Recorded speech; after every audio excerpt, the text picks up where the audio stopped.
Hello students, today I am going to talk to you about legitimization of kingship. Historians and anthropologists have worked on the issue of Indian kingship. Among the historians, we find Barton Stein, Herman Kulke, and Brojadulal Chattopadhyay, while among the anthropologists there are Nicholas Dirks, Gloria Raheja, and Declan Quigley. They have all worked on the issue of Indian kingship from the perspectives of relationship between the kings and the Brahmanas, or they have tried to decipher the position of the king within the caste hierarchy.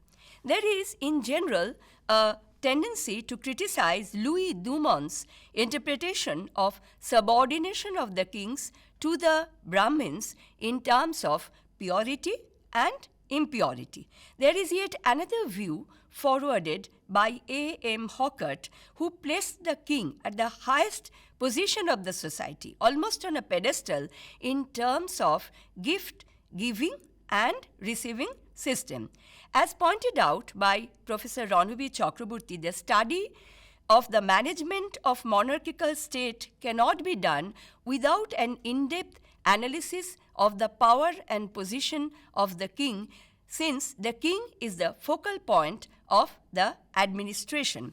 The very exalted position of the ruler was expressed in early medieval India by such titles as Maharajadhiraja, a title acquired by almost all the rulers of this time frame. Again, Param Bhattaraka or Parameshwar were another two titles which hinted the divine status of the monarch.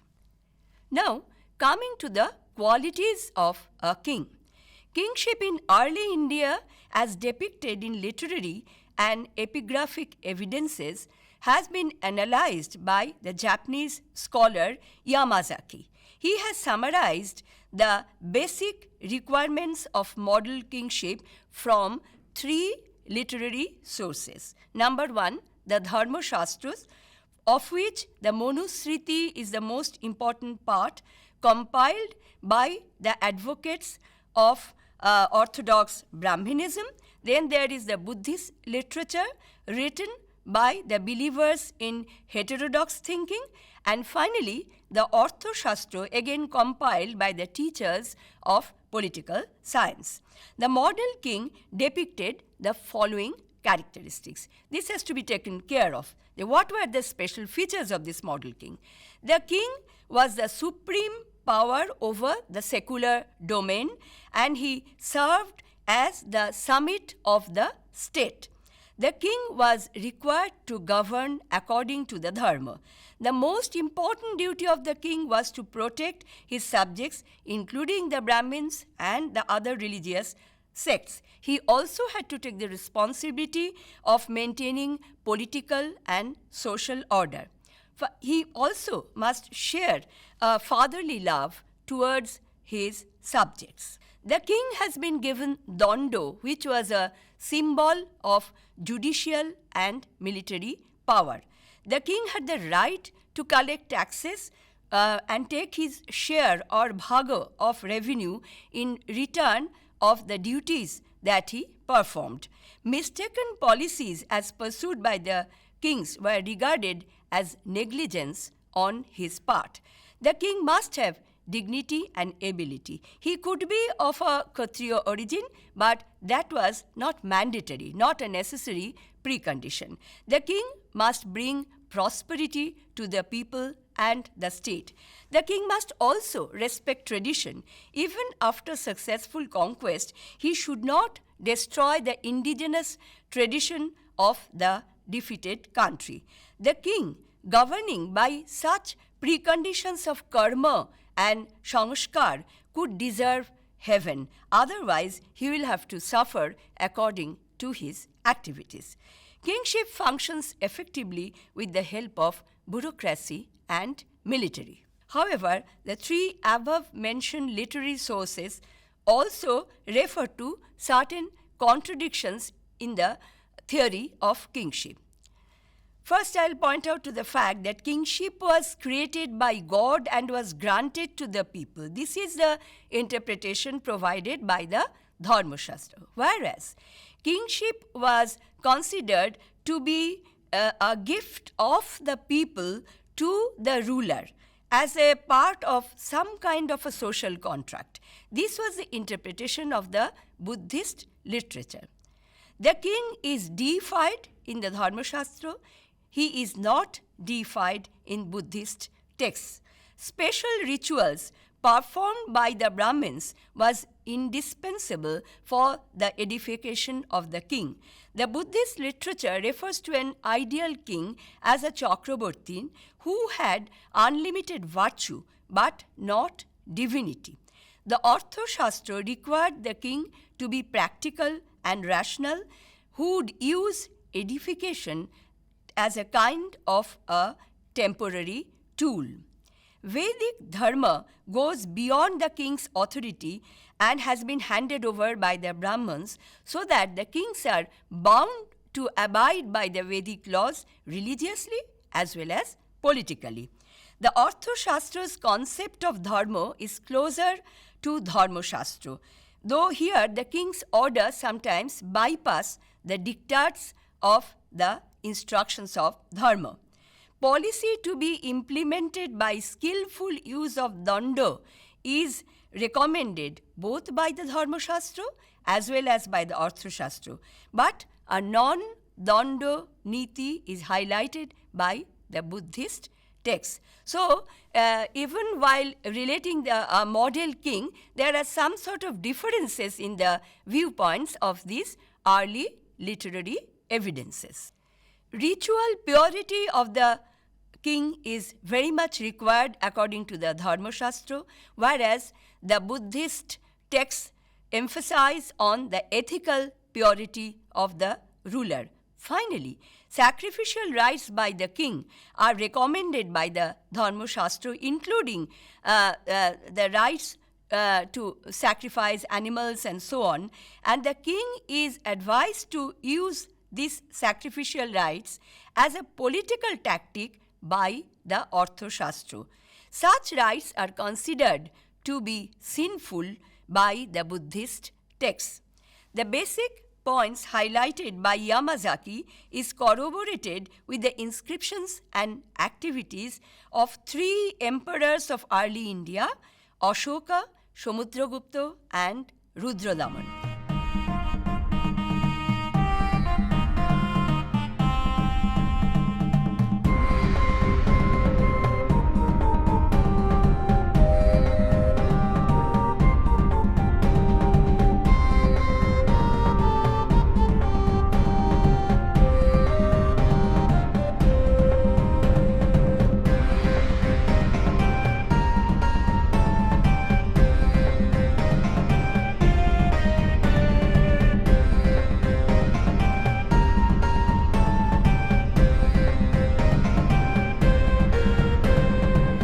While analyzing the legitimization process of kingship in early medieval India, one can correlate these kind of preconditions, that is the ideal yardsticks of a king of early India, with the evolution of a model kingship.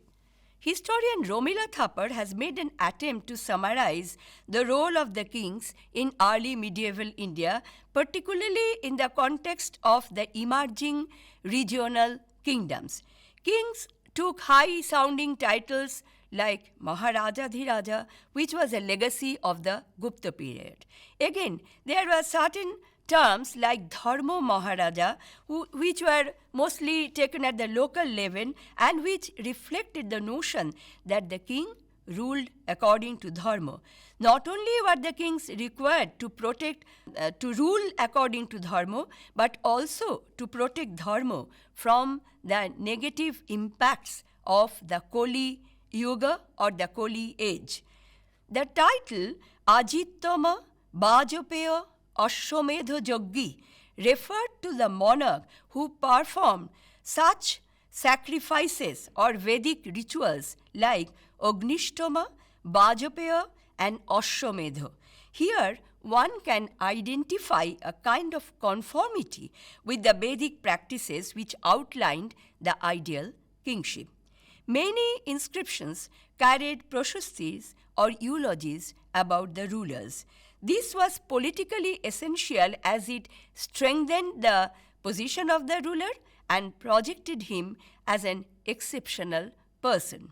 These kings of early medieval India received backing from the Brahmins, who in their turn received gifts and grants from the ruling lineage. These involved the performance of Vedic sacrifices, which was linked with the period of early state formation. The transition from chiefship to kingship involved performances of these elaborate rituals associated with a level of dignity and divinity attached to kingship. Romila Thapar thinks that this entire process was both a replay of the earlier times as well as a continuation of the tradition. Once the kingdoms were well established, the rituals were performed less frequently or else largely as statement of conformity. Here, the basic duties of a ruler is co-related with the question of legitimization of the ruler. Brahminical legitimization and the support of the temple networks was sought. A basic definition of the term kingship takes us not just to a form of government, but to a kind of quality, a charisma which is attached to the persona of the king. The king becomes a ruler of a territory and he is revered by the people. Such qualities mark the king in the eyes of the people as a sacred person, as a moral authority, or perhaps as a point of reference for his universal appeal. Again, for a proper understanding of the structure of power, one must consider the close connection with kingship, rituals, as well as mythology. It is perhaps quite common for a new state to justify its power structure through its institutions.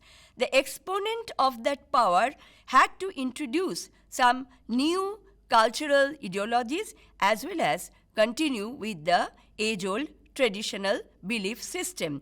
This was largely true in case of the upcoming regional powers of early medieval India. Historians have identified a few factors in the process of legitimization of such power. A genealogical link with mythological ancestry was an important factor. Construction of public works and funding of religious institutions as well as educational institutions was equally relevant. Synthesis of culture again happened to be an important issue. J. G. de Kasparis pointed out that legitimization could take various forms and shapes, like performing of rituals, including sacrificial rituals, genealogical sanctity, and construction of temple networks. Again, Louis Dumont has made an interesting observation that although spiritually the priest is superior, but again, as a receiver of gifts and grants, from the temporal point of view, he was also a subject and a dependent. Thus, again, this legitimization process, genealogy, as well as rituals were all in a way interrelated and mutually inclusive.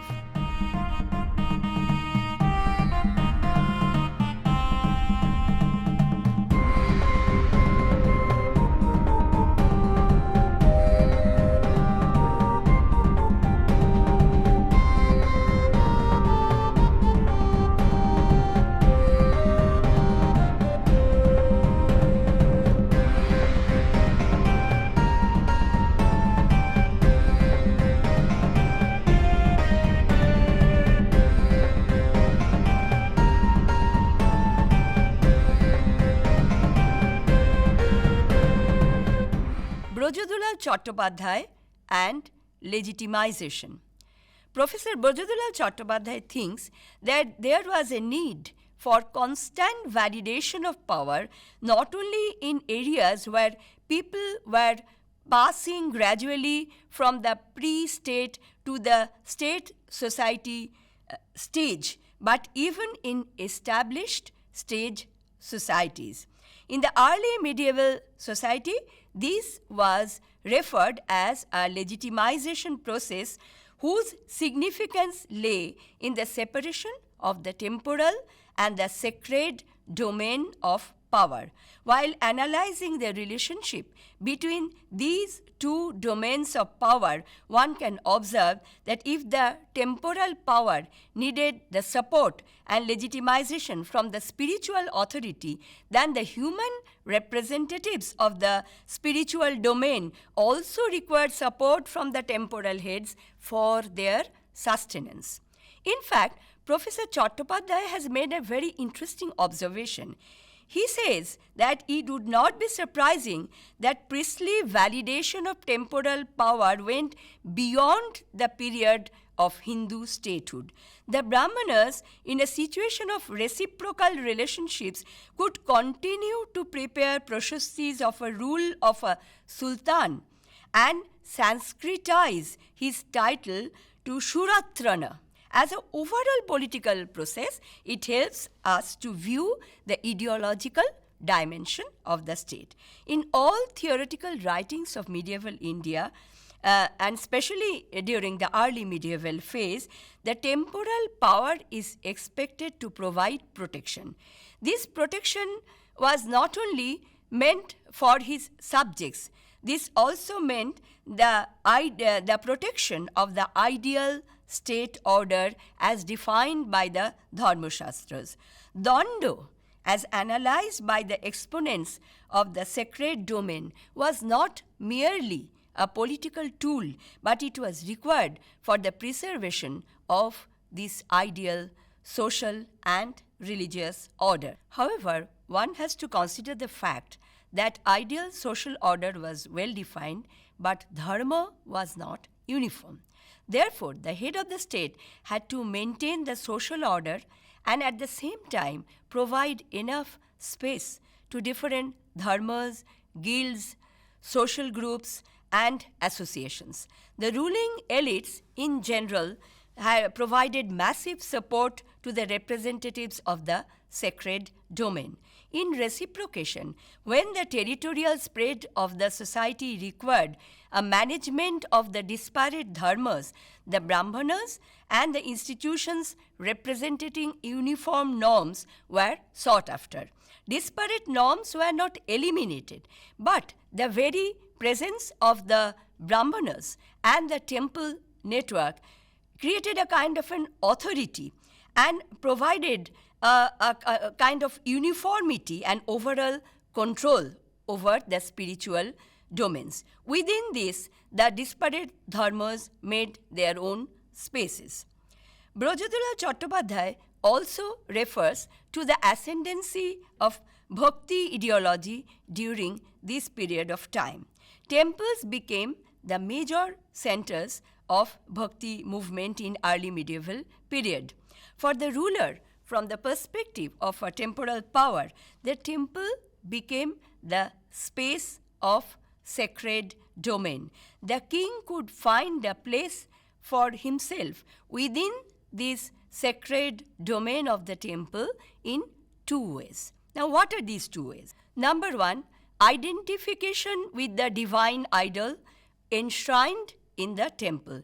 This practice was initiated in the south by the Pallavas and was taken to a great height by the Chola emperors. This practice was similar to the Devaraja cult of Southeast Asia as pointed out by Keshavan Veluthat. Identification with the divine idol enshrined in the temple. This practice was initiated by the Pallavas and was taken to a great height by the Chola emperors. This practice was similar to the Devaraja cult of Southeast Asia as pointed out by historian Keshavan Veluthat. In this case, the idol enshrined in the temple was given the name of the ruling monarch. Number 2, the surrender of the temporal power to the divinity and to act as his agent. This cult gradually gained importance as reflected in the spread of Jagannatha cult, which emerged as the central cult of Orissa. This led to the surrender of temporal power to divinity by King Ananga Bhima III, as referred by Hermann Kulke. Such direct links with the sacred domain was designed to facilitate legitimization. The process of legitimization did not reflect a simple process where newly emerging local polity cultivated validation through their connection to some Kshatriya ancestry. The temporal power in reality required an ideological support system which would carry it beyond the mundane and place it within the sacred domain. The tools which outlined the mutual relationship between the temporal and the sacred domain were basically two, the Brahmadevas and the Devadanas. Such tools were socio and religious necessity and not just an administrative unit. Again, it can be interpreted that rulers were not merely puppets in the hands of the Brahmana priests or other temple administrators in order to gain legitimacy. Nor does the viewpoint support that the ruling lineages just to remain in good book of the sacred domain took such decisions so that there would be fragmentation of temporal power in early medieval India. Temporal domain was defined by the extent of royal authority. The Brahmanas, as priests or in similar sacred space, collaborated with the ruling houses rather than challenging their authority. From the 10th century onwards, the practice of granting lands as well as the revenue of the entire village to the Brahmanas became an well-accepted situation, and the temporal head automatically became the patron and the recipient Brahmana the client, if such terminology can be used. Both the domains needed each other. The king, in course of earning validation, also strengthened his position in the newly occupied territories. Construction of elaborate temples during this era also enhanced the prestige of the ruling monarch. Coronation of the king or the practice of consecration of the crown prince to secure his future legacy happened to be accepted practices, and all these were part of the legitimization process.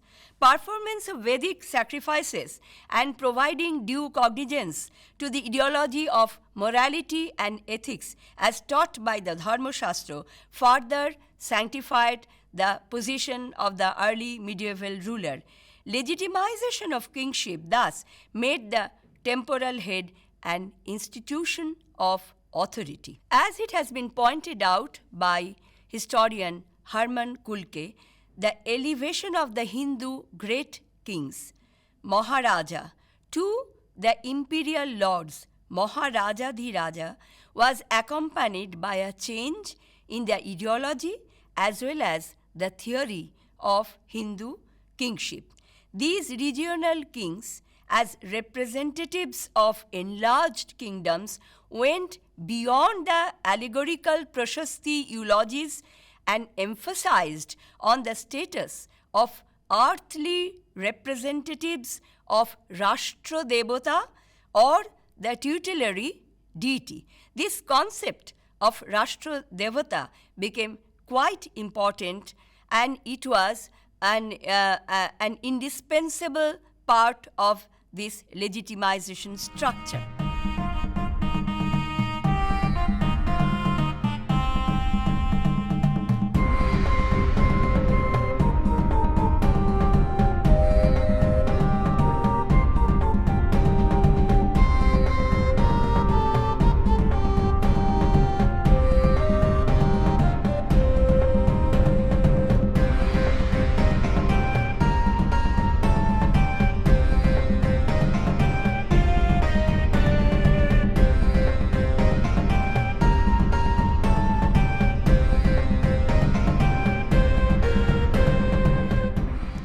The new royal ideology was further evident in the pattern of the new temple architecture, especially between 1000 and 1250 CE.